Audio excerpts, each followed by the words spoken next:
बिस्मिल्लाहिर्रहमानिर्रहीम। अस्सलामुअलैकुम। क्या हाल है आप सबका? उम्मीद है आप सब खैरियत से होंगे। मेरा नाम है मोहम्मद अरसलान और आप देख रहे हैं मेरा यूट्यूब चैनल। आज की इस वीडियो में हम बात करेंगे कि कोरोना इफ़ेक्ट क्या होता है, ये किस तरह पैदा होता है, इसके फ़ायदे क्या हैं, नुकसान क्या हैं और इसको किस तरह कम किया जा सकता है। शायद आपने इसे कहीं दूर दराज इलाकों में देखा भी हो, जहाँ से आपके घर के दूर कहीं ट्रांसमिशन लाइंस गुज़र रही होती हैं, तो उनमें रात के वक्त एक ब्लू कलर की रोशनी निकलती है, या फिर हीजिंग साउंड या फिर ड्राउनी सी एक साउंड सुनी होगी। उसे कोरोना डिस्चार्ज या फिर कोरोना लॉस कहते हैं। तो दोस्तों, सबसे पहले आप ये देखेंगे कि कोरोना इफ़ेक्ट में कोरोना का मतलब क्या होता है। दोस्तों, आपने सूरज ग्रहण का नाम तो सुना होगा और अक्सर देखा होगा उसे।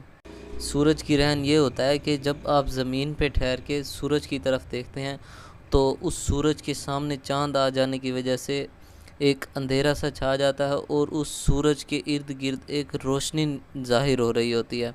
तो उस रोशनी को हम कहते हैं कोरोना।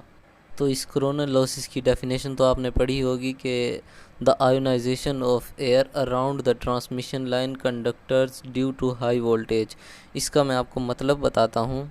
असल में कोरोना एक इलेक्ट्रिक डिस्चार्ज है जो कि बड़ी बड़ी हाई वोल्टेज ट्रांसमिशन लाइंस के कंडक्टर्स होते हैं, उसके इर्द गिर्द हवा के आयोनाइज्ड होने की वजह से पैदा होती है।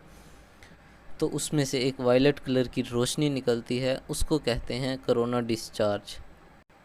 तो इसकी तफसील इस तरह है कि जैसा कि आपको पता है कि बड़ी बड़ी ट्रांसमिशन लाइंस होती हैं, ये हमेशा हाई वोल्टेज से ऑपरेट होती हैं। मतलब ये कि इसमें बहुत ज़्यादा वोल्टेज गुज़र रहे होते हैं। अगर पाकिस्तान की ट्रांसमिशन लाइंस की बात की जाए तो 66 केवी, 132 केवी, 220 केवी, 500 केवी और इस तरह 760 केवी गुज़र रहे होते हैं। अगर केवी की बात की जाए तो जिस तरह ये 500 केवी हैं, तो मतलब 5 लाख वोल्ट गुज़र रहे होते हैं। तो दोस्तों, ये जो बहुत बड़ी बड़ी ट्रांसमिशन लाइंस होती हैं, तो उन तारों के अंदर बहुत ज़्यादा हाई वोल्टेज और हाई करंट गुजरने की वजह से हर एक कंडक्टर के इर्द गिर्द बहुत ही स्ट्रॉन्ग किस्म की इलेक्ट्रोस्टैटिक फील्ड पैदा हो जाती है। तो उस इलेक्ट्रोस्टैटिक फील्ड से ये होता है कि उस कंडक्टर के अंदर से जो इलेक्ट्रॉन्स गुजर रहे होते हैं, तो उनमें से कुछ इलेक्ट्रॉन्स हाई वोल्टेज के प्रेशर की वजह से कंडक्टर से बाहर निकलना शुरू कर देते हैं।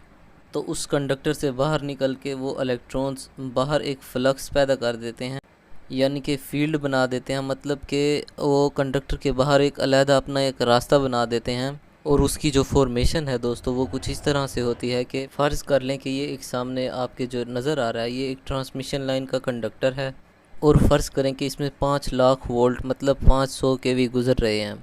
तो इस लाइन के बाहर जो इलेक्ट्रॉन्स गुज़र रहे हैं, जो इलेक्ट्रॉन्स ने इलेक्ट्रोस्टैटिक फील्ड बनाई हुई है, अगर हम इस कंडक्टर से 1 सेंटीमीटर बाहर जाएं तो 400 किलो वोल्ट। इस तरह दोस्तों, जैसे जैसे कंडक्टर से हम फासला बढ़ाते जाएंगे, तो इस कंडक्टर के बाहर से जो वोल्टेज गुज़र रहे हैं वो कम होते जाएंगे। तो इस कंडक्टर के बाहर जो वोल्टेज गुज़र रहे हैं, जो इलेक्ट्रॉन्स हैं, उनको कहते हैं वोल्टेज ग्रेडियंट या फिर पोटेंशियल ग्रेडियंट। दोस्तों, अब हमें ये पता है कि कंडक्टर्स जो हैं हमारी ट्रांसमिशन लाइन के, वो हवा में मौजूद होते हैं, यानी इन कंडक्टर्स के इर्द गिर्द हवा मौजूद होती है जो कि एक डाई इलेक्ट्रिक मीडियम की तरह काम करती है। इसी तरह दोस्तों, हवा भी दो कंडक्टर्स के दरमियान इंसुलेटर का काम करती है, या ये जो हवा है ये डाई इलेक्ट्रिक स्ट्रेंथ का काम करती है। हवा की जो डाई इलेक्ट्रिक स्ट्रेंथ है वो है 30 किलोमीटर पर सेंटीमीटर। यानी अगर हम हवा में 1 सेंटीमीटर जगह के अंदर 30,000 वोल्ट गुजारें, तो उससे ये होगा कि जो हवा की रेजिस्टेंस है वो ब्रेक डाउन हो जाएगी और हवा के अंदर से भी करंट का फ़्लो शुरू हो जाएगा, और वो जो हवा है वो एक वर्चुअल कंडक्टर बन जाएगी। मतलब ये कि उसके अंदर से भी फिर करंट का बहाव शुरू हो जाएगा, और जिस वोल्टेज पर हवा की रेजिस्टेंस ब्रेक डाउन हो जाए, यानी उसमें करंट का बहाव शुरू हो जाए हवा में, तो उस वोल्टेज को हम कहते हैं डिस्क्रप्टिव क्रिटिकल वोल्टेज। तो बिल्कुल इसी तरह ही दोस्तों, जो हाई वोल्टेज ट्रांसमिशन लाइंस के इर्द गिर्द हाई वोल्टेज इलेक्ट्रोस्टैटिक फील्ड की शक्ल में मौजूद होते हैं, जो कि हमें आम आँख से नज़र नहीं आते, तो उस इलेक्ट्रोस्टैटिक फील्ड, ये जो उसके अंदर फ्लक्स होता है, उस फ्लक्स में मौजूद जो इलेक्ट्रॉन्स होते हैं वो इलेक्ट्रॉन्स जो हवा से फिर टकराते हैं, तो उससे हवा की रेजिस्टेंस ब्रेक डाउन होने की वजह से या फिर हवा के आयोनाइज्ड होने की वजह से तो वो हवा डिस्चार्ज हो जाती है। तो उस हवा की डिस्चार्ज होने की वजह से एक ब्लू कलर की रोशनी लाइट निकलती है और उसके साथ ही एक साउंड निकलती है जिसे हीजिंग साउंड कहते हैं। तो ये जो विजुअल इफ़ेक्ट है दोस्तों, इसे हम कहते हैं कोरोना इफ़ेक्ट या फिर कोरोना डिस्चार्ज। इसके बाद दोस्तों ये देखते हैं कि कौन कौन से फैक्टर हैं जिनकी वजह से कोरोना लॉसेस वाक़ होते हैं। तो दोस्तों 5 किस्म के फैक्टर्स होते हैं जिनकी वजह से कोरोना लॉसेस वाक़ होते हैं। इनमें सबसे पहला फैक्टर ये है कि लाइन वोल्टेजेस का, यानी कि जितने ज़्यादा हाई वोल्टेज की ट्रांसमिशन लाइन होगी उस पर उतने ज़्यादा लॉसेस वाक़ होंगे। ये जो लॉसेस हैं ये 100 किलो वोल्ट की ट्रांसमिशन लाइन जो होती हैं उस पर 100 किलो वोल्ट से ज़्यादा की जो लाइनें होती हैं उस पर वाक़ होता है, और जो 100 किलो वोल्ट से कम है उस पर कम वाक़ होता है। कोरोना लॉसेस का दूसरा फैक्टर है एटमॉस्फेरिक कंडीशन, यानी कि मौसमी हालात। अगर जैसे कि बारिश का मौसम होगा और तो फिर कोरोना लॉसेस भी ज़्यादा होंगे बारिश के मौसम में, और अगर हॉट वेदर होगा तो लॉसेस भी कम वाक़ होंगे।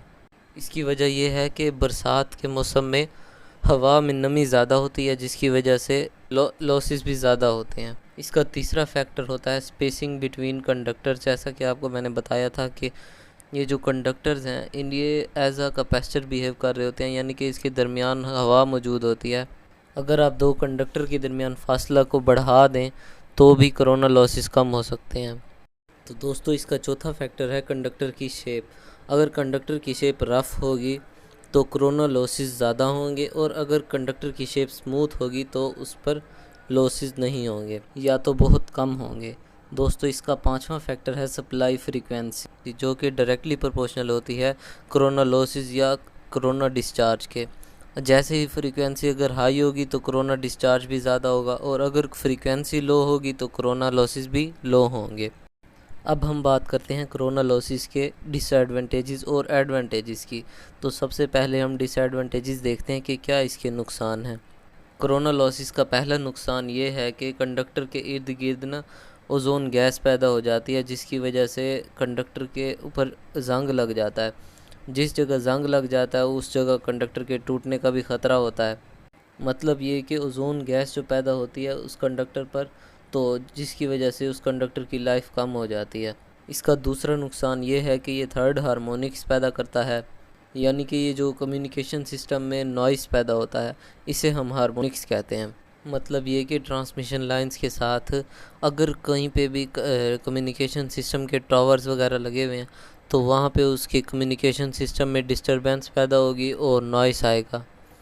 कोरोना लॉसेस का सबसे अहम और तीसरा नुकसान ये है कि ये पावर लॉस करता है। ये पावर को हीट की शक्ल में, साउंड की शक्ल में और केमिकल रिएक्शन की शक्ल में लॉस करता है, और पावर लॉसेस होने की वजह से सिस्टम की एफिशिएंसी भी कम हो जाती है। एडवांटेजेस ऑफ कोरोना लॉसेस के फ़ायदों की बात की जाए तो इसमें दो फ़ायदे भी हैं, जो कि पहला फ़ायदा ये है कि कोरोना लॉसेस के होने की वजह से इसमें कंडक्टर का जो एरिया है वो भी बढ़ जाता है। जैसा कि मैंने आपको पहले बताया है कि वो कंडक्टर के ऊपर वोल्टेज ग्रेडियंट की वजह से या उसके ऊपर जो इलेक्ट्रोस्टैटिक फील्ड चार्ज हो जाती है उसकी वजह से कंडक्टर का साइज़ बढ़ जाता है, जिसकी वजह से उसमें गुजरने वाला जो करंट का लोड है ना वो कम हो जाता है। इसका दूसरा फ़ायदा ये है कि ट्रांजिएंट वोल्टेज इफ़ेक्ट है वो कम हो जाता है। इसके बाद बात करते हैं कि कोरोना लॉसेस को कम किस तरह किया जाता है।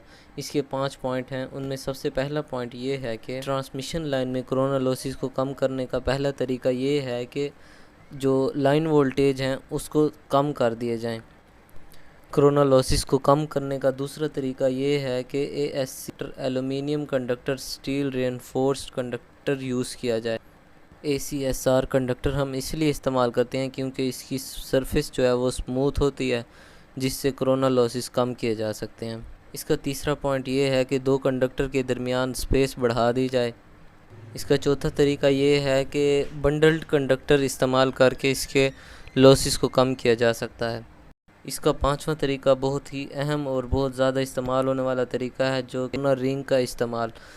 कोरोना रिंग इस्तेमाल करके इसको कम किया जा सकता है। इस कोरोना रिंग को ट्रांसमिशन लाइन के बिल्कुल एंड पर लगाया जाता है। इसका फ़ायदा ये होता है कि जितना भी कोरोना लॉसेस होते हैं, डिस्चार्ज होता है कोरोना, वो सारा इस रिंग पर आ जाता है। जैसा कि आप इस तस्वीर में देख सकते हैं कि इनके साइटों से ब्लू अल्ट्रावायलेट लाइट निकल रही है।